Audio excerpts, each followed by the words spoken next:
जिस प्रकार किसी तार में प्रवाहित हो रही इलेक्ट्रिसिटी का कोई फायदा नहीं होता, ठीक उसी प्रकार इन आत्माओं का भी बिना फिजिकल बॉडी का इस धरती पर कोई फायदा नहीं होता है।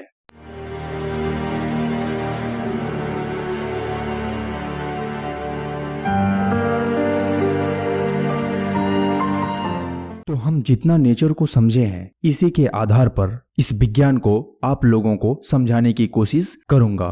तो इस विज्ञान को समझने के लिए आज के आधुनिक विज्ञान का ही एक एग्जाम्पल लेते हैं, जिससे यह विज्ञान हर किसी के समझ में आ जाए। अभी के लिए आप मान लीजिए कि आपको एक इलेक्ट्रिकल मशीन बनानी है।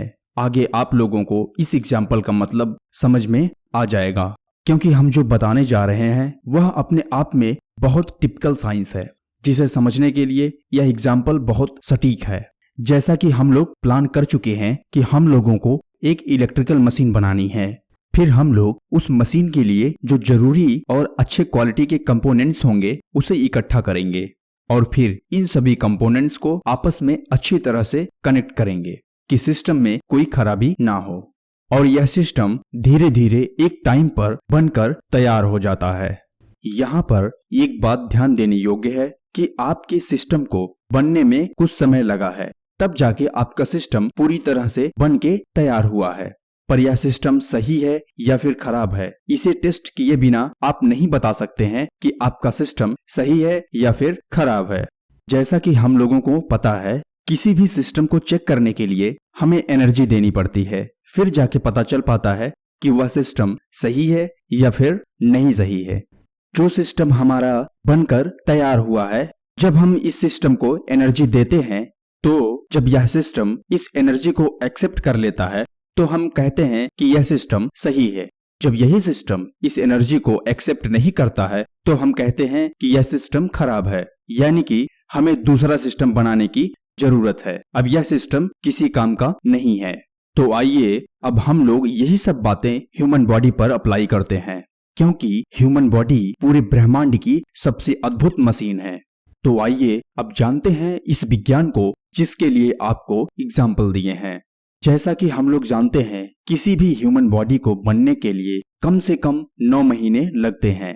ठीक वैसे ही जैसे हमें कोई सिस्टम बनाने में समय लगता है।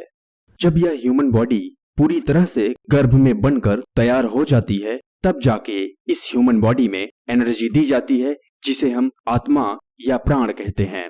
यहाँ पर पूरी तरह बनने का मतलब यह है कि यह सिस्टम कम से कम उस एनर्जी को एक्सेप्ट करने योग्य हो जाए।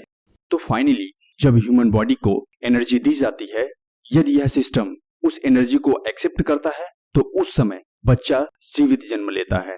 यदि यह सिस्टम उस एनर्जी को एक्सेप्ट नहीं करता है तो उस केस में बच्चा जीवित जन्म नहीं लेता है, जिसे हम लोग कई प्रकार से अपनी भाषाओं में प्रकट करते हैं, जिसे आप लोग भली भांति जानते हैं।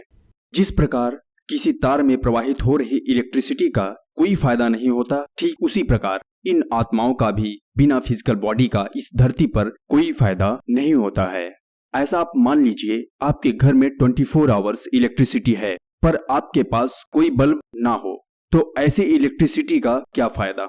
यहाँ पर इलेक्ट्रिसिटी को आप एनर्जी या आत्मा समझ लीजिए और बल्ब को अपना शरीर या फिर कोई और सिस्टम समझ लीजिए। जिस एनर्जी की हम बात कर रहे हैं, जिसे हम आत्मा या प्राण कहते हैं, यह पूरे ब्रह्मांड के हर कण कण में समाई हुई है। जो आप ये खाली स्पेस देखते हैं, इस स्पेस में भी यही एनर्जी भरी हुई है। कहने का मतलब पूरा हमारा ब्रह्मांड इसी एनर्जी से भरा हुआ है। यह बात सुनकर आप लोगों को कितना अजीब लग रहा होगा, पर हमारे ब्रह्मांड का यही सबसे बड़ा विज्ञान है, जिसे हम नहीं समझ पाते हैं और खाली स्पेस को खाली स्पेस समझ बैठते हैं। जिस प्रकार सिस्टम का वोल्टेज कम और ज्यादा होता है, ठीक इसी प्रकार हमारी आत्मा भी अलग अलग होती है। इसीलिए हम लोग अलग अलग प्रतिभा के होते हैं। यदि यह वीडियो आप लोगों को अच्छी तरह से समझ में आई होगी, तो आज के बाद आप लोग अपने आप को किसी और से कंपेयर नहीं करेंगे, क्योंकि हम अपनी लाइफ में परेशान इसीलिए होते हैं क्योंकि हम अपना कंपैरिजन किसी और से करते हैं। तो आज के लिए बस इतना ही। यदि आप चैनल पर पहली बार विजिट कर रहे हो तो चैनल को सब्सक्राइब करके बेल आइकन को प्रेस कर लें, जिससे हमारी आने वाली वीडियो के नोटिफिकेशन आपको मिलते रहें। तो चलिए मिलते हैं किसी नेक्स्ट वीडियो में तब तक के लिए जय हिंद, जय भारत।